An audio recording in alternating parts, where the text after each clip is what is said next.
Well, it's Palm Sunday, and everybody loves Jesus.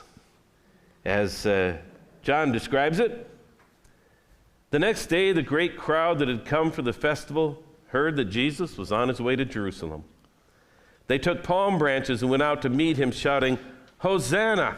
Blessed is he who comes in the name of the Lord. Blessed is the King of Israel." Jesus found a young donkey and sat on it, as it is written, "Do not be afraid, daughter of Zion. See, your king is coming, seated on a donkey's colt." At first, his disciples did not understand all this. Only after Jesus was glorified did they realize that these things had been written about him and that these things had been done to him. It's Palm Sunday, and everybody loves Jesus. But spoiler alert, in just 5 days, the crowd will go from shouting Hosanna to shouting crucify him. Worse yet, the church will let him down. One of his best friends will betray him, and all of them will abandon him. By Thursday, he'll be arrested and dragged off to be executed. But before that happens, he has one last meal with his friends, a Last Supper. And there he will wash their feet, and he will give them communion, and he will teach them one last lesson, and he will pray with them one last prayer. That prayer is found in the 17th chapter of John. It is the longest prayer of Jesus that's recorded in the Bible. In fact, the entire 17th chapter of John is Jesus' last prayer with his disciples before he is arrested and taken to be crucified. So what do you think he prayed for?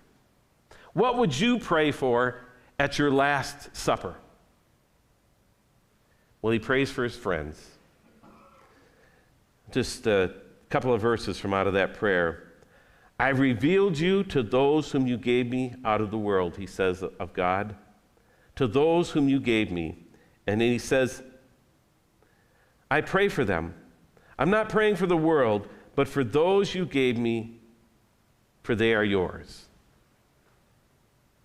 At his last meal, when he knows Judas has betrayed him, when he knows that Peter will deny him, when he knows that every single one of them will let him down, he prays for them.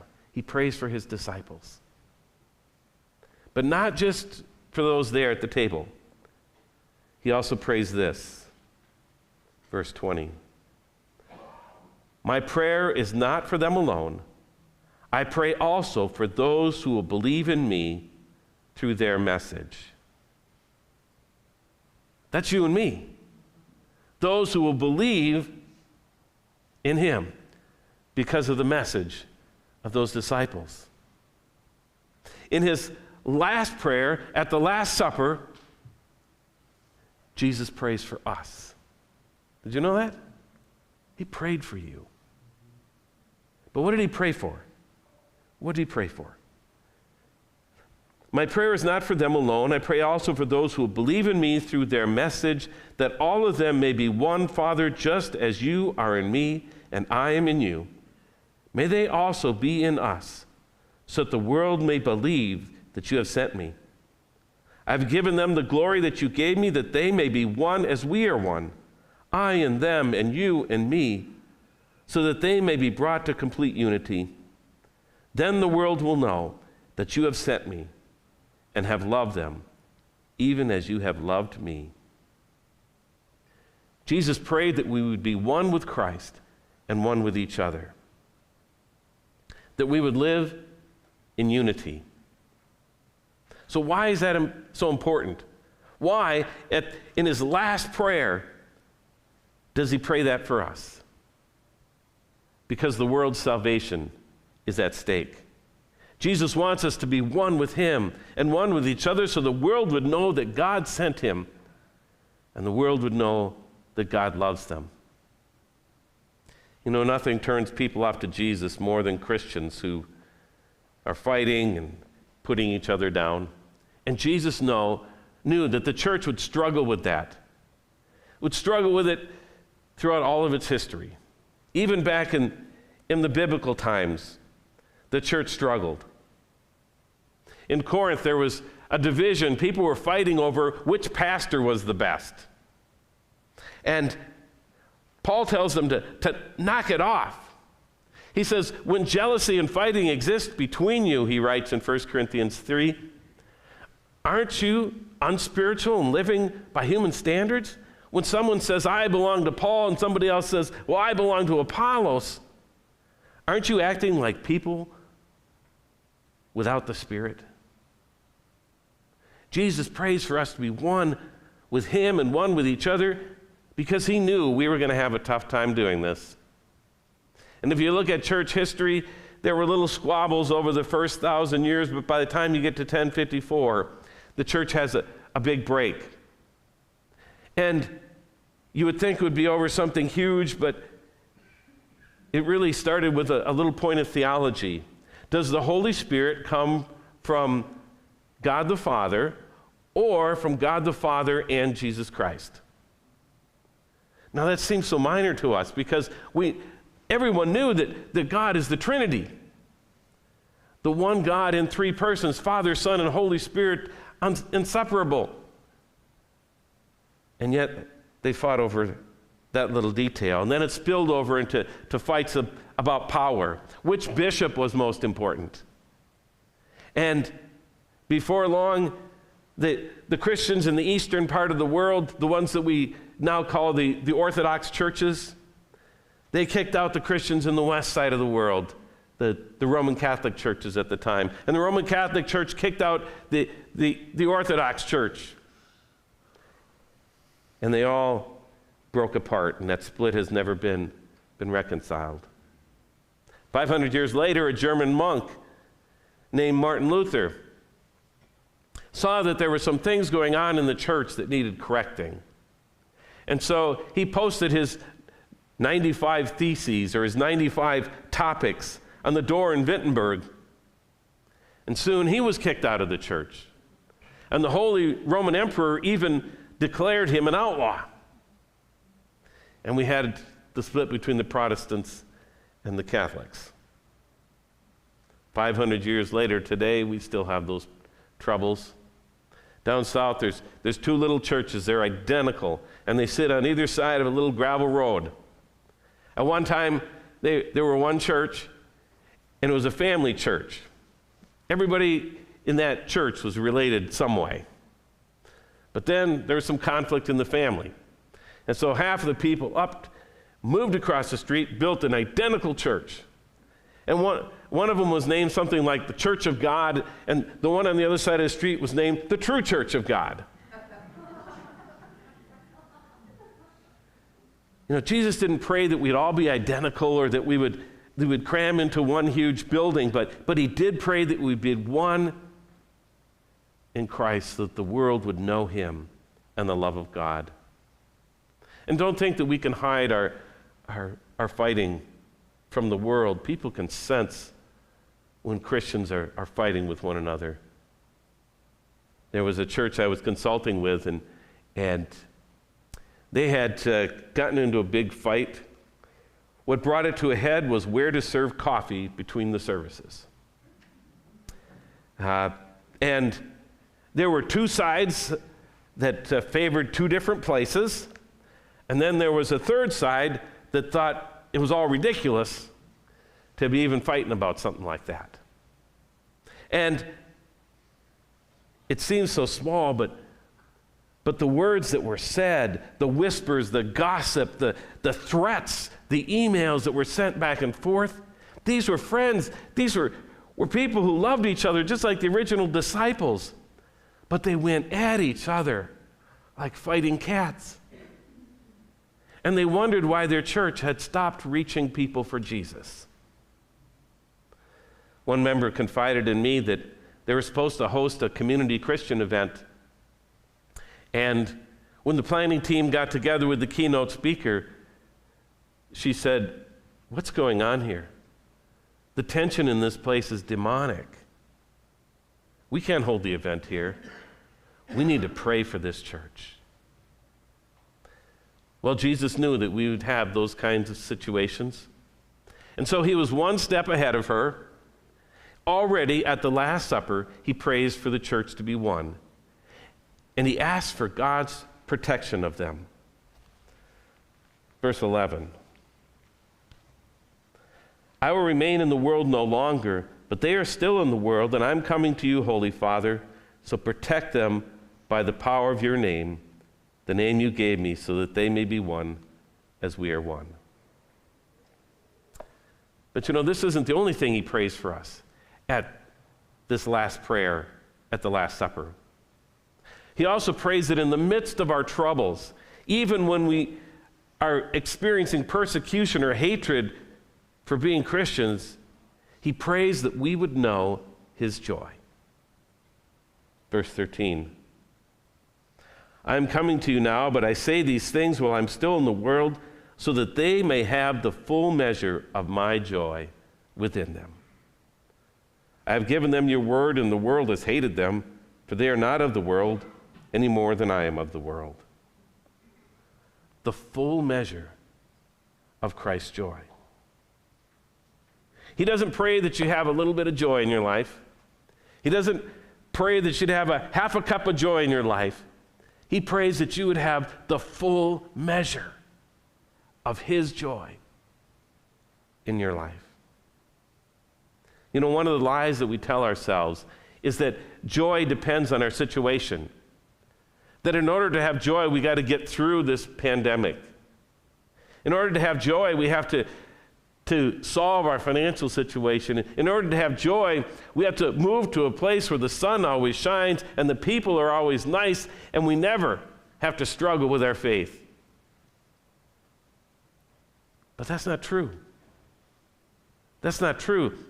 Jesus doesn't go into details here in the prayer, but just before he prays this in chapter 16, he talks about this.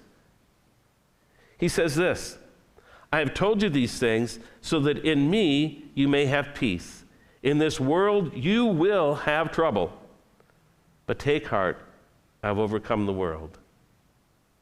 Jesus doesn't promise us all wine and roses. He says, in this world you will have trouble, but take heart, I have overcome the world. He also says, now is your time of grief, but I will see you again, and you will rejoice, and no one will take away your joy. A person can take away your job, a virus can take away your health, grief can take away your happiness, pain can take away your comfort, but nothing can take away your joy if your joy is in Jesus Christ. Nothing can take that away. And he doesn't want just a little bit of joy. He prays that you'll have the full measure of his joy, abundant joy, because he has overcome the world. I encourage you to read the rest of his prayer in chapter 17 this week. And also, go ahead and read chapters 14, 15, and 16, everything that Jesus says at that Last Supper, because you'll find it encouraging and uplifting, and it's worth meditating on during this Holy Week. But before we wrap up today, I want to read how he finishes the prayer. The last thing that he prays for you before he's arrested. He says, Righteous Father, though the world does not know you, I know you, and they know that you have sent me.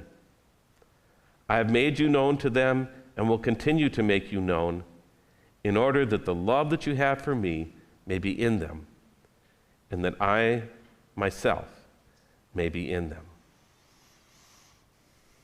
The last thing that Jesus prayed for you that night was that you would have the love of God within you, and that you would have Christ himself within you. He doesn't pray that we all get rich, or that we're free of any of the world's difficulties. He doesn't pray for power. He doesn't pray for popularity. He doesn't pray for the perfect church where everybody looks just like me. He doesn't pray for even good health. He prays that we would have the love of God within us and Jesus himself within us. Imagine that. To be so tight, to be so connected with Christ that he actually is within us. There's that old phrase, Jesus wants to make your heart his home. And it's true. It's true. Jesus wants to be here, that close. And so that we are never separated. Now, who would pray for that? Who would pray in their last prayer at their last supper for God's love to be in us and for Jesus to be in us? Well, Jesus himself. What if we prayed for the church with such selfless love as Jesus did? What if we prayed for each other like that? In fact, I'm going to ask you to do it. This Friday, our last Better Than Fish on Friday challenge is to spend some time at the cross. And we'll have a service here at 8 o'clock, and it'll also be online. And I would encourage you to come and just spend some time focusing on the cross during that time. But if you can't come here and that's not going to work for you, find a church where you can go and take part in that Good Friday service. And if you can't get to any church, then find a cross somewhere. Find a cross outside, find a cross in your house, spend some time at the foot of the cross. And if you can't even find that, well then look at maybe some movies and things about the crucifixion of Christ, or listen to some music that's about it. But come to the cross.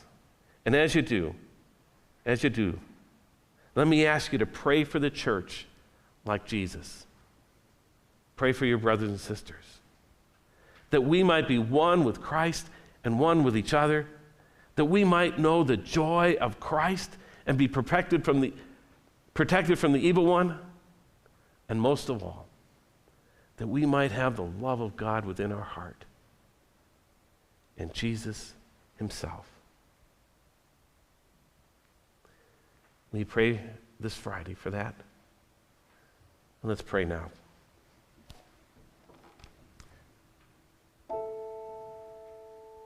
Jesus, give us a heart like yours and come into our heart. Reveal to us the love of God. May we show that love to others, especially our brothers and sisters in the faith. Lord, we are about to go on the journey through Holy Week, but for us, we see it from afar. We can only imagine, but you lived it yourself. You walked through it from the palm-strewn path to the terrible rocky road to the cross. Lord, we didn't know it then, but we know now that there is an Easter beyond the cross, that there is a resurrection. And so as we go through it again this week, may we remember.